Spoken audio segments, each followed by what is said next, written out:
Hello everyone, आप सबका law वाली के चैनल में स्वागत है।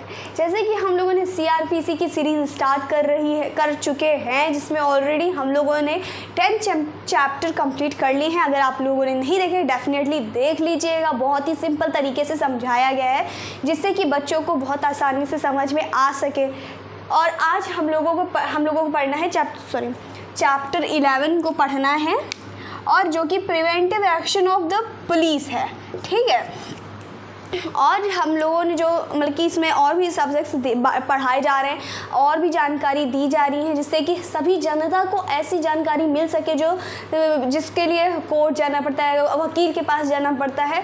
तो इस ऐसी छोटी छोटी जानकारी के लिए हम लोगों ने वो भी वीडियोस बना रखे हैं, छोटे शॉर्ट्स भी बना रहे हैं, जिससे कि लोगों को फ़ायदा हो।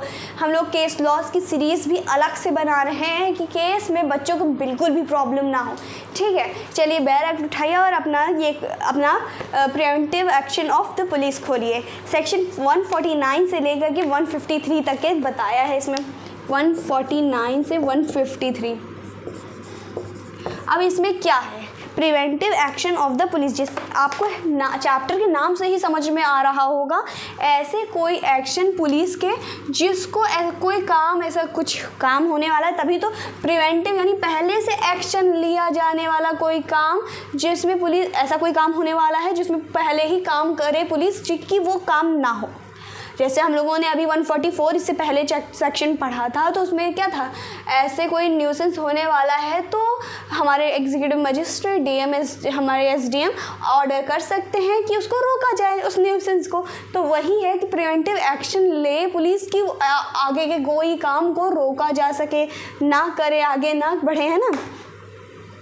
तो चलिए बैर एक्ट उठाइए। पहला सेक्शन हमारा 149 है, क्या कहता है हमारा 149, police to the prevent cognizable offence.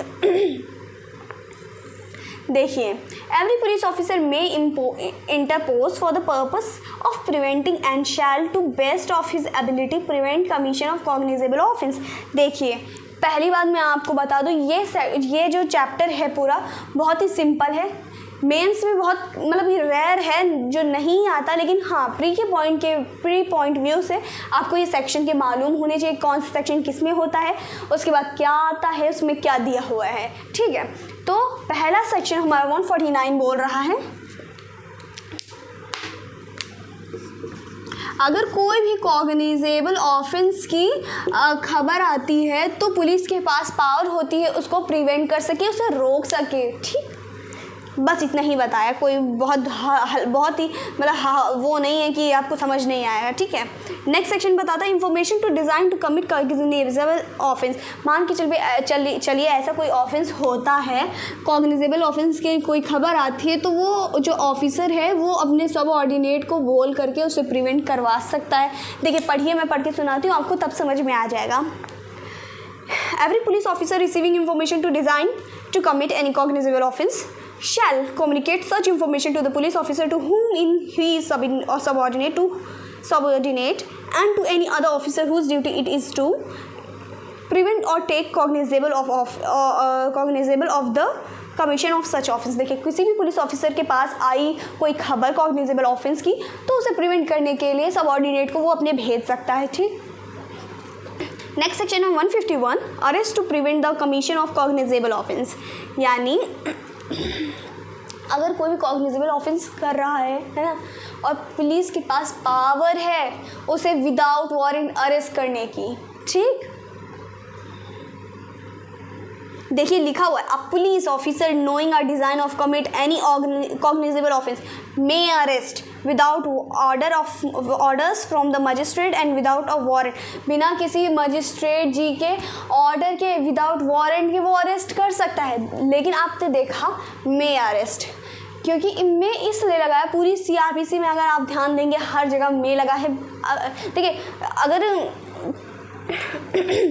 में इसलिए लगाया गया है क्योंकि अगर हम किसी पर्सन को डिटेन करेंगे, उसे जेल में डालेंगे, तो वो उसके राइट को हार्म करता है। लेकिन अगर आप गलत कर रहे हो तो उसको छोड़ा तो नहीं जा सकता है, वो भी एक एक्सेप्शन है ना, इसलिए में लगाया जाता है।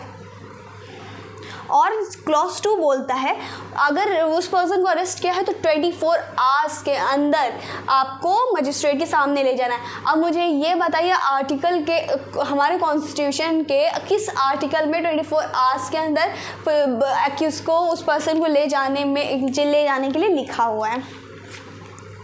नेक्स्ट सेक्शन है 152 prevention of injury to public property. देखिए अब कोई भी पब्लिक प्रॉपर्टी है, फॉर एग्जांपल आप लोग देखते हुए कई बार मूर्ति फोड़ देते हैं, है ना, कई बार अम्बेडकर जी की हमारे मूर्ति फोड़ दी जाती है, कई बार किसी नेता की मूर्ति फोड़ दी जाती, कई बार हमारे मंदिरों की फोड़ दी जाती, कई बार हमारी मस्जिदों की मतलब कि जो बिल्डिंग होती है उनको तोड़ने के लिए कर देते हैं।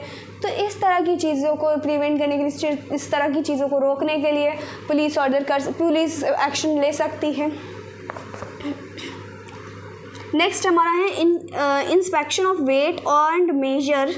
देखें पहली बात आप एग्जाम्पल समझिए, जैसे पुलिस किसी शॉप पहुंच गई, ठीक है, देखा 1 केजी चावल ले रहे हैं पर वो हमें आधा केजी ही मिल रहा है, वो घपला कर रहा है तराजू के में।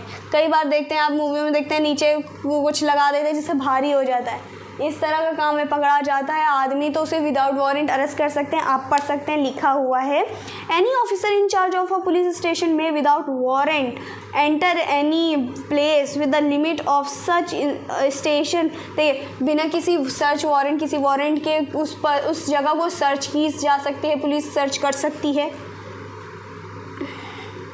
उसका वेट चेक कर सकती है, मेजरमेंट कर सकती है क्या प्रॉब्लम है ना। अगर गलत निकला तो उस चीज़ को सीज़ किया जा सकता है, उसे जब्त किया जा सकता है और अपने नियरेस्ट मजिस्ट्रेट को उनको भेज देना होगा। ठीक, मतलब अगर ये सब होता है, भाई पकड़ा जाता है वो सामान तो उसे सीज़ कर दिया जाएगा, नियरेस्ट मजिस्ट्रेट को पहुंचा दिया जाएगा। अगर आपको ये लेक्चर कैसा लगा ये पहली बात हमें कमेंट करें, ठीक है। अगर कुछ आपको जानना है तो डेफिनेटली कमेंट करें और नहीं समझ में आया है तो भी मैसेज कर सकते हैं। हमारा इंस्टाग्राम भी है, हमारा फेसबुक पे पेज भी है, आप उस पर भी कमेंट कर सकते हैं, मतलब कि मैसेज कर सकते हैं, हम ज़रूर इस पर वीडियो बनाएंगे। ठीक है, थैंक यू।